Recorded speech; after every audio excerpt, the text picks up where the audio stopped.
पृथ्वी पर किन 3 लोगों के प्राण हरने के लिए यमराज जी स्वयं मृत्युलोक से पृथ्वी लोक पर आते हैं। राधे राधे दोस्तों, आप सभी का आज के इस अत्यंत ही ज्ञानवर्धक प्रसंग में स्वागत है। प्रिय श्रोतागण, गरुड़ पुराण में ऐसा वर्णन मिलता है कि कुछ कर्म ऐसे होते हैं जिन्हें करने वालों के प्राण लेने के लिए स्वयं यमराज धरती पर उतरते हैं। ऐसे लोगों को मृत्यु से पहले ही यमराज के प्रत्यक्ष दर्शन प्राप्त हो जाते हैं। इसी रहस्य से जुड़ी एक दिव्य और अत्यंत प्राचीन कथा गरुड़ पुराण में वर्णित है, जिसे आज हम आपको सुनाने जा रहे हैं। यह केवल कथा ही नहीं, बल्कि आत्मा को जागृत करने वाला एक अमूल्य जीवन दर्शन है। इस कथा के माध्यम से स्वयं मृत्यु के देवता यमराज ने मनुष्यों के हित के लिए ऐसे रहस्य से परिपूर्ण उपदेश दिए हैं, जिन्हें सुनने मात्र से ही मनुष्य के जीवन का उद्धार हो जाएगा। मित्रों, कथा प्रारंभ करने से पहले आपसे निवेदन है कि इस कथा को एकाग्रचित होकर पूरा सुने, क्योंकि इसके प्रत्येक शब्द में दिव्य रहस्य और गहन शिक्षाएं छिपी हैं, जिन्हें सुनने मात्र से ही आपके अंतर्मन में परिवर्तन की प्रक्रिया का आरंभ हो सकता है। तो चलिए, आपका ज्यादा समय नष्ट न करते हुए आरंभ करते हैं आज की यह पावन कथा, जो यमलोक से लेकर स्वर्गलोक तक की अलौकिक और दिव्य यात्रा को उद्घाटित करती है। मित्रों, एक समय की बात है, माता लक्ष्मी और नारायण आपस में बातें कर रहे होते हैं। तभी माता लक्ष्मी कहती हैं कि प्रभु, सबसे अच्छे कर्म करने वाले मनुष्यों अर्थात कि मृत्यु समय से पहले क्यों हो जाती है? और मेरा दूसरा प्रश्न यह है कि ऐसे कौन से मनुष्य को यमराज जी स्वयं अपने साथ लेकर जाते हैं? तब श्री हरि विष्णु मुस्कुराते हुए कहते हैं, हे देवी, यदि तुम इन सभी प्रश्नों के उत्तर जानना चाहती हो तो सुनो। आपने सभी लोगों को यह कहते हुए सुना होगा कि भगवान अच्छे लोगों को जल्दी अपने पास क्यों बुला लेते। आखिरकार ऐसा क्यों अक्सर होता रहता है और हम सभी आप लोगों को देखने को मिलता है। लेकिन क्या आपको पता है कि ऐसा क्यों होता है? क्यों दूसरों का भला करने वाले और अच्छे लोग बुरे और दुष्ट लोगों की तुलना में जल्दी मृत्यु को प्राप्त करते हैं? आपने लोगों को यह भी कहते हुए सुना होगा कि इस भले इंसान को इतनी जल्दी मौत क्यों आ गई? कोई कारण है? अनेक ग्रंथों में इसके बारे में बताया गया है। गरुड़ पुराण में भी इसका वर्णन किया गया है। हम इन्हीं आधारों के माध्यम से इस प्रश्न का उत्तर ढूंढने की कोशिश करेंगे। उससे पहले आप इस वीडियो को अपने दोस्तों को जरूर शेयर करें, क्योंकि ज्ञान और खुशियां बांटने से ही बढ़ती हैं। तो ज्योतिष, यही ध्रुव मृत्यु गीता में भगवान श्री हरि कहते हैं कि जिस व्यक्ति ने जन्म लिया है उसका मृत्यु अवश्य ही होगा। और हमारे सनातन धर्म में माना जाता है कि किसी व्यक्ति के जन्म से पहले ही यह तय हो जाता है कि उसका जन्म कहाँ होगा, उसके माता पिता कौन होंगे, उसका विवाह किसके साथ होगा। यहां तक कि यह भी तय होता है कि उसकी मृत्यु कहाँ और कब होगी। सभी धर्म में मृत्यु को एक अटल सत्य माना गया है, और जिसने जन्म लिया है उसे एक ना एक दिन मरना ही पड़ता है। किसी का जीवन या मृत्यु भगवान के हाथों में होता है।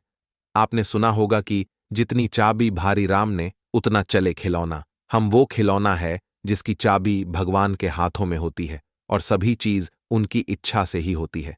हिंदू धर्म में मान्यता है कि भगवान हर अच्छे मनुष्य को किसी न किसी उद्देश्य के साथ ही इस मृत्युलोक में भेजते हैं। जब वह उद्देश्य जल्दी पूरे हो जाते हैं, तब भगवान उन्हें वापस बुला लेते हैं। अर्थात अच्छे लोगों की मृत्यु भी उनके अच्छे कर्मों पर ही निर्भर करती है। कलयुग के लक्षण में भी बताया, अधिक वर्ष तक जिएंगे और पुण्यात्मा जल्दी इस लोक को त्याग कर देंगे। इसके अलावा आपको यह भी बताया गया है कि जो लोग ये कहते हैं कि मरने के बाद इंसान खाली हाथ जाता है, उन्हें यह जान लेना चाहिए कि 3 चीज ऐसी हैं जो मरने के बाद भी उसके साथ जाती हैं। एक है संचित कर्म, दूसरा है स्मृति, और तीसरी है जागृति। इसीलिए आप अब किसी से यह मत कहना कि आप खाली हाथ आए और खाली हाथ जाएंगे। हमें कई बार लगता है कि कुछ भले लोग या हमारे परिजन, जो भले कभी किसी का बुरा नहीं किया था, कभी किसी को सताया नहीं था, फिर भी भगवान ने उनको अपने पास इतनी जल्दी क्यों बुला लिया? उन्हें तो अच्छे कामों के बदले में ज्यादा जीना चाहिए था, तो भगवान ने ऐसा क्यों किया? तो लिए इस बात को समझते हैं। आपने कई प्राचीन कथाओं में सुना होगा कि जब कोई ऋषि मुनि या भगवान किसी अप्सरा या देवता पर क्रोधित होते, तो उसे सजा के तौर पर पृथ्वी लोक यानी मृत्युलोक में जन्म लेने का श्राप देते। यह मृत्युलोक दूसरे लोगों की तुलना में ऐसी भयानक और दुखदायक जगह है जहां सजा के तौर पर देवताओं और अप्सराओं को भेजा जाता था, और सजा मिलने पर वो देवता और अप्सरा अपनी गलती का पश्चाताप कर कर माफी मांगते और हठ करने लगते कि ही प्रभु, हमसे गलती हो गई, हमें माफ करें और हमारी सजा कम करें। यह मृत्यु लोक समस्त ब्रह्मांड में न तो अच्छी जगह है और ना ही बुरी जगह। आप इसे कर्म भूमि भी कह सकते हैं, और कर्मों के हिसाब से ही आपकी आगे की यात्रा तय होती है। जब हम जन्म लेकर यहां आते हैं तो हमें इस मृत्यु लोक की माया जाल और मोह माया घेर लेती है, और हमें यह मृत्यु लोक अच्छा लगने लगता है। हमें इस मृत्यु लोक और यहां रहने वाले लोगों से मोह हो जाता है। हम इस मृत्यु लोक को छोड़कर नहीं जाना चाहते हैं, और हमारा कोई साथी इस लोक को छोड़कर चला जाता है तो भी हमें दुख होता है। जब किसी इंसान की मौत होती है तो वह जीवात्मा यमराज के वहां जाती है, और वहां उसके कर्मों का लेखा जोखा होता है। उसमें देखा जाता है कि उसे जीवात्मा ने अच्छे कर्म किए हैं या बुरे कर्म किए हैं।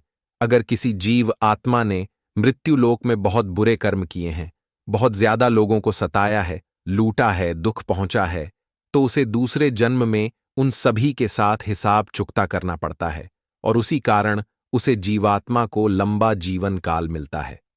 यदि जीवात्मा ने अच्छे कर्म किए हैं तो उसे अगले जन्म में कम सांसें दी जाती हैं। कई लोग कहते हैं कि अच्छे कर्म करने वाले को लंबा जीवन देना चाहिए और बुरे कम करने वालों को कम जीवन देना चाहिए, लेकिन भगवान ने जो व्यवस्था बनाई और उत्तम है, क्योंकि इस मृत्यु लोक में रहना और जीवन व्यतीत करना हमारा लक्ष्य नहीं है। हम जीवात्माओं का अंतिम लक्ष्य तो परम पवित्र बनकर मोक्ष प्राप्त करना है और परमेश्वर का सानिध्य प्राप्त करना है। हर एक जन्म के साथ हमें अवसर मिलता है कि हम अपनी मन की चेतना को अच्छे कर्मों में लगाए और अच्छे काम करके ऊपर उठाएं।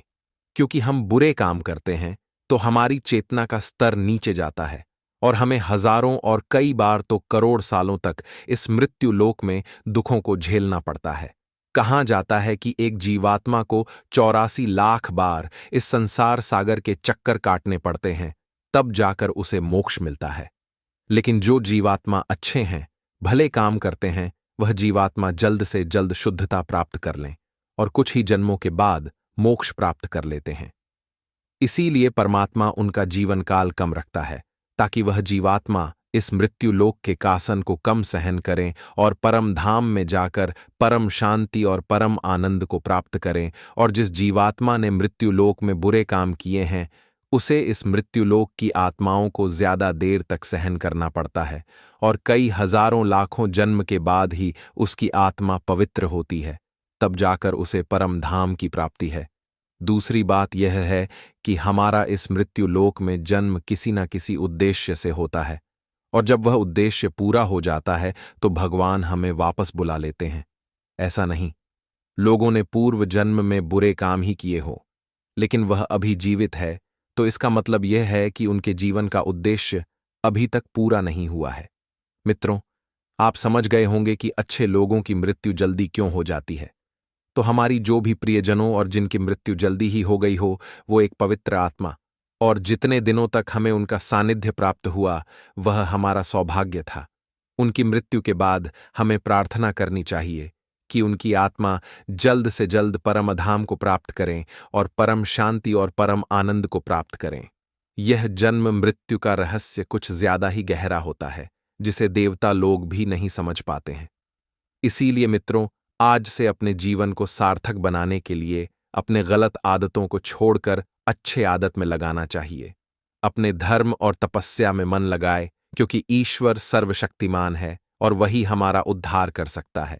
तो मित्रों, आशा करते हैं कि आज की यह वीडियो आपको पसंद आई होगी, तो वीडियो को शेयर जरूर करें, क्योंकि हमारा मकसद भी हमारे धर्म का प्रचार करना और सनातन धर्म को आगे युगों युगों तक इसका प्रचार प्रसार करना ही है।